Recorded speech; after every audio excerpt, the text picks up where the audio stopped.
Welcome back, everyone. Ready for another deep dive?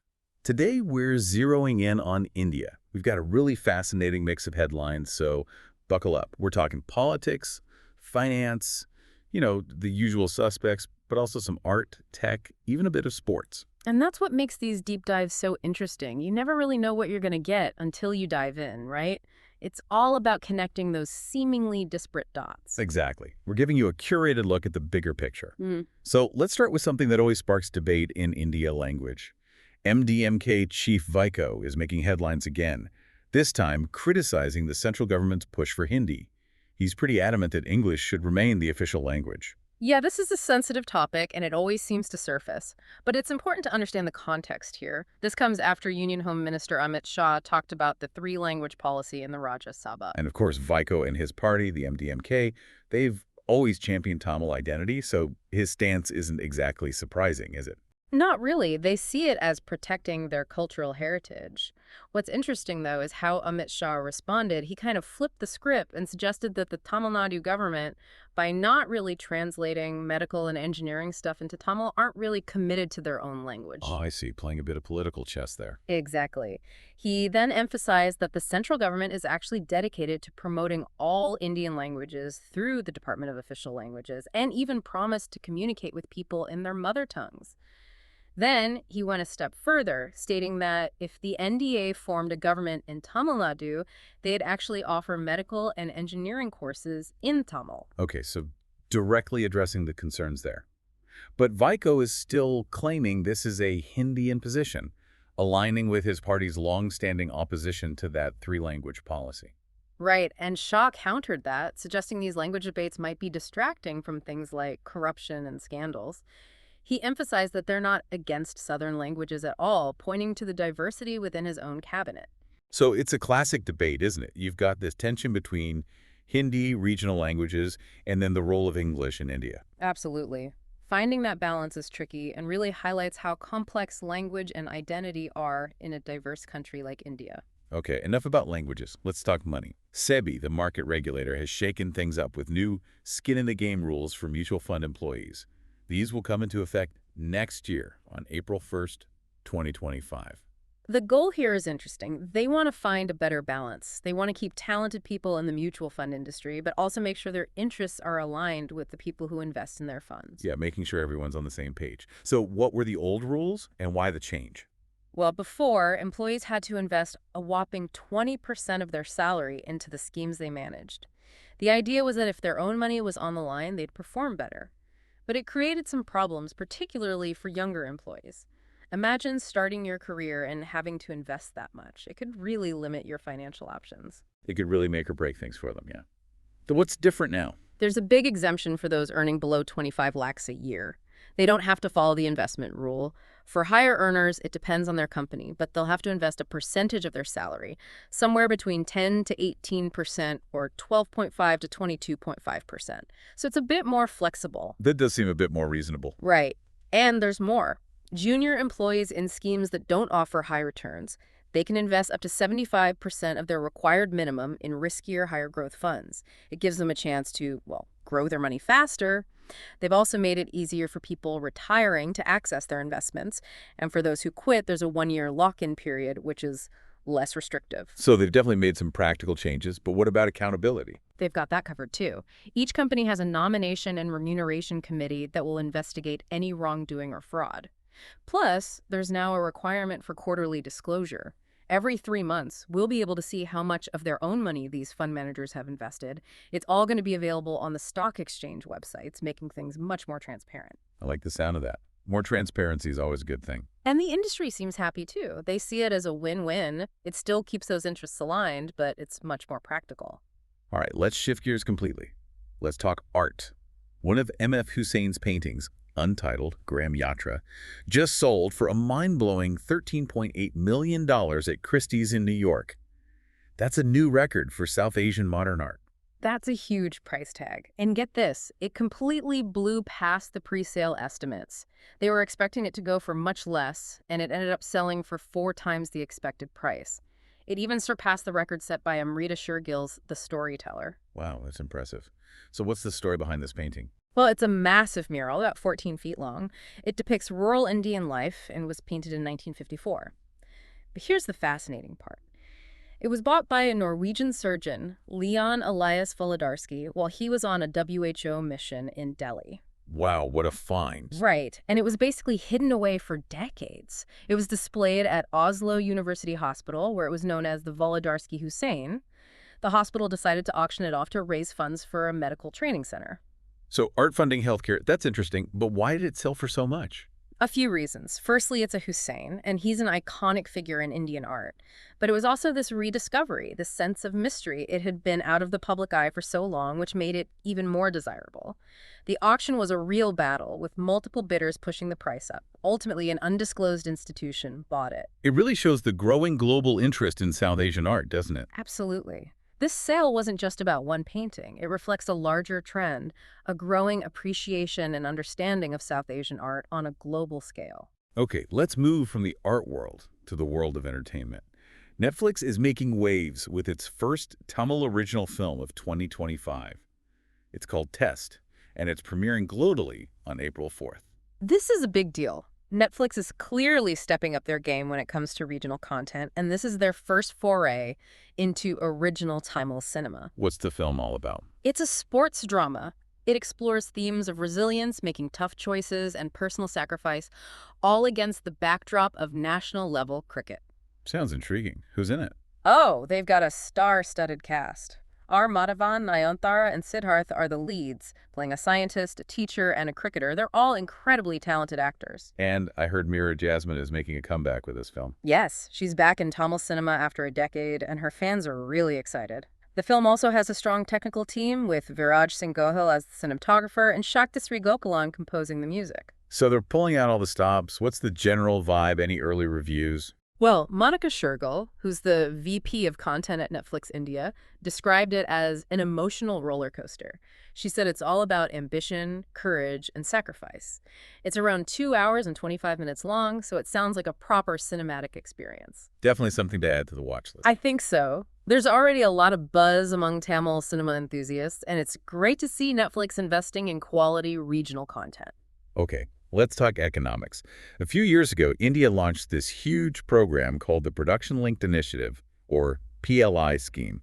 It was meant to supercharge domestic manufacturing and reduce our reliance on imports from China. It was a massive undertaking, a $23 billion initiative aimed at increasing the manufacturing sector's share of the GDP to a quarter by 2025. Ambitious for sure. So what happened? Well, it seems like it hasn't quite hit the mark. Around 750 companies signed up, including big names like Foxconn and Reliance, but the results are a bit underwhelming. What went wrong? Well, the PLI offered cash incentives to companies if they hit certain production targets. Sounds good on paper, right? Yeah, incentivize growth. Exactly, but it seems many companies struggled to even begin production within the set deadlines, and those who did often faced significant delays getting those promised subsidies. So a bureaucratic nightmare. Pretty much. And as of October last year, they'd only produced about 37% of the targeted value of goods and dispersed less than 8% of the funds. Ouch. So nowhere near the goal. Nope. And there's a lot of dissatisfaction from participating companies. They're complaining about slow payouts and unrealistic timelines. Despite calls for changes, the government has said they won't expand or revise the program. So what's the takeaway here? It seems like throwing money at a problem isn't always enough. You need the right infrastructure, less red tape, and better support for businesses, especially newcomers. This whole thing has raised questions about how effective these big top-down industrial policies really are. It's a lesson in the complexities of economic planning for sure. Moving on, Tulsi Gabbard, the U.S. Director of National Intelligence, just wrapped up a visit to India, and it seems national security was high on the agenda. Yes, there were meetings with several key Indian officials, including the Prime Minister and the Defense Minister. India used this opportunity to raise concerns about anti-India activities happening within the U.S. Interesting. What kind of activities are we talking about? Specifically, they brought up the Khalistani separatist group, Sikhs for Justice, or SFJ. Defense Minister Rajnath Singh reportedly pointed out alleged links between SFJ and Pakistan's ISI, as well as their collaboration with other militant groups. He even pushed for the U.S. to designate SFJ as a terrorist organization. So some pretty serious allegations there. Definitely. India's External Affairs Ministry echoed these concerns, expecting the U.S. to take concrete action. Now, from the U.S. side, Director Gabbard's visit was about strengthening those broader ties. I see. So working together on intelligence sharing, defense, and counterterrorism. Exactly. The U.S. delegation reaffirmed their commitment to deepening the partnership. It sounds like there were some very open and frank discussions on these sensitive issues. This kind of high-level dialogue is crucial, isn't it? Especially when it comes to national security. Absolutely. Being able to openly discuss even the tough issues is a sign of a mature relationship. All right, let's shift to the Indian judiciary now. There's an ongoing inquiry into allegations against Delhi High Court Justice Yashwant Varma. This one's a bit unusual. It all started with a fire at Justice Varma's home. A fire. Yeah, and during the incident, it seems a significant amount of cash was found at his residence. This raised some eyebrows and prompted an internal inquiry. I see. So trying to figure out the source of this cash and whether there was any wrongdoing. Precisely. The Chief Justice of the Delhi High Court was expected to submit a report on this to the Chief Justice of India yesterday. However, there's also a separate issue at play. Justice Varma was recommended for a transfer to the Allahabad High Court. Oh, so two separate things happening simultaneously. Exactly. The Supreme Court has clarified that the transfer is an administrative matter and not connected to the inquiry. However, the Supreme Court Collegium, which is responsible for judicial appointments and transfers, is waiting for responses from different parties before making a final decision. So they want to be thorough and ensure due process. Absolutely. It's important to note that this whole issue was brought to the Chief Justice's attention by the Delhi High Court Bar Association themselves. Oh, that's interesting. So it's coming from within the legal community. Right. It shows that there are internal mechanisms for accountability within the judiciary. The outcome of all this will be very interesting, as it could set a precedent for handling similar allegations in the future. Transparency and accountability are crucial, especially when it comes to the judiciary. Okay, let's head back to economics. An Indian parliamentary committee has just recommended that the government reduce tariffs on imported raw materials. The timing of this is quite interesting, don't you think? India's got some big trade talks coming up with the US, the EU, New Zealand, and the UK. And this recommendation is all about making local manufacturers more competitive. Makes sense. But why reduce tariffs on raw materials specifically? Well, right now, India has what's called an inverted duty structure. Sometimes it's actually cheaper to import finished goods than to import the raw materials needed to make those same goods in India. So it disincentivizes local production. Exactly. The committee wants to level the playing field by aligning raw material tariffs with the lower tariffs on finished goods. I see. And they also want to review all existing free trade agreements to see what impact this has on different sectors. Yes, they want a thorough analysis. It's a proactive move, especially with the U.S. pushing for lower import duties on its goods. Okay, onto a different global stage now. India's UN representative in Geneva, Javed Bey, just addressed the UN Human Rights Council and didn't hold back. He highlighted the persecution of Hindus and Christians in Pakistan. It was a powerful speech. He talked about how these communities, who make up just 3% of Pakistan's population, face violence, harassment, forced conversions, kidnappings, murders, you name it. He even talked about the destruction of places of worship and forced marriages of young girls. That's horrific. It's hard to believe such things are still happening. And he was very specific. He talked about the discrimination against Dalit Christians in Punjab and Dalit and Adivasi Hindus in Sindh, who are often forced into terrible, low-caste jobs. It's a reminder that religious persecution often intersects with other forms of discrimination, creating even deeper layers of vulnerability. Absolutely. And what makes this even more powerful is that it was Javed Bey, an Indian Muslim, who brought this up. He even criticized the global Muslim community for not speaking out more. He also mentioned the oppression of Shia Muslims and the Baloch community within Pakistan. So he didn't shy away from addressing difficult issues. Not at all. And he called out the international Christian community, too, for not doing enough to support Pakistani Christians. His speech was a call to action for the world to recognize and address these human rights abuses. Let's jump back into the tech world for a minute. WhatsApp just banned almost 10 million accounts in India in January alone. 10 million? That's a staggering number. It shows the scale of the problem they're facing. It's part of their ongoing efforts to tackle spam, scams, and other misuse, all in line with India's IT regulations. So how are they identifying these bad actors? They've got a 3-stage system. They look at activity during registration, monitor messaging patterns, and also take user feedback into account. What's impressive is that they proactively removed over 1 million accounts before anyone even reported them. It's interesting. They're using technology to stay ahead of the curve. Exactly. And they're also urging users to report any suspicious activity. They basically said, don't send bulk messages, don't spam, and follow the rules. If you see something, report it. It's a reminder that we all have a part to play in keeping these online spaces safe. Now, let's talk about something that affects a lot of professionals, particularly those in the tech industry. The U.S. H-1B visa program. It's meant to attract skilled workers to the U.S., but it's become a bit of a headache for everyone involved. Yeah, there's been a lot of talk about its flaws. Right. The bureaucracy, the long wait times, especially for green cards. It creates so much uncertainty for people. It's like living in limbo. I've heard stories about people waiting for years, even decades, for their green cards. It's true. People like Sara Bahuja and Varath M., they've been on these temporary visas for years, unable to really plan their lives. And for Indian-born applicants, it's even worse because of the country quotas. So it's not just a professional hurdle, but a personal one too. Absolutely. It affects every aspect of their lives. And then there's the lottery system, which is totally unpredictable. Alex L., a robotics engineer, was rejected multiple times despite being highly qualified.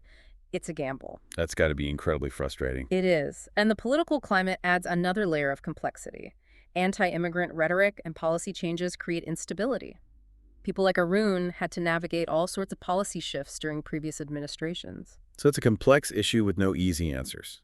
Exactly. There are arguments on both sides. Some say it displaces American workers. Others say it benefits the economy by filling skill gaps and boosting innovation.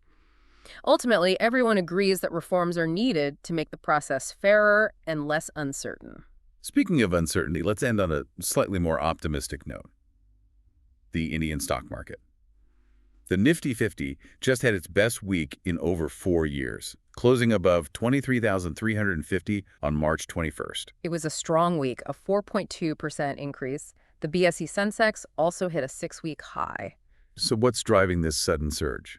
Well, there's a bit of bargain hunting going on, investors snapping up stocks they think are undervalued. And there's also renewed interest from foreign portfolio investors. Foreign investors are back. Didn't they pull out a lot of money last year? They did, but it seems like they're coming back. Interesting. And I heard mid-cap and small-cap stocks are actually doing even better than the big players. Yes, they're having their best week in 5 years. So things are looking up. It seems so. Almost all major sectors are showing gains, particularly real estate and state-owned companies.